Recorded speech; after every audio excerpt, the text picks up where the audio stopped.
Guys, for my vlog, ito, mga ulam ko to kasi nag-crab ako ng Jollibee. Magja-Jollibee sana ako kanina kasi nga, just got my visa. Yan guys, kasi just finish renew my next contract to my boss.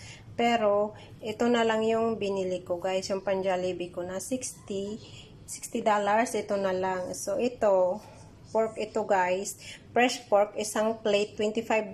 So, ang ginawa ko dito, hiniwa ko siya, and then, ng ganyan, pwede siyang pansahog, pwedeng ulamin.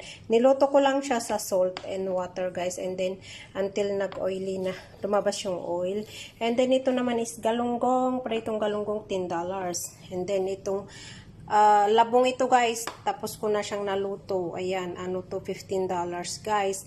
And then ito guys is $12 okra. O, diba? Healthy pa guys. So, yun lang guys. Thank you for watching. Bye-bye.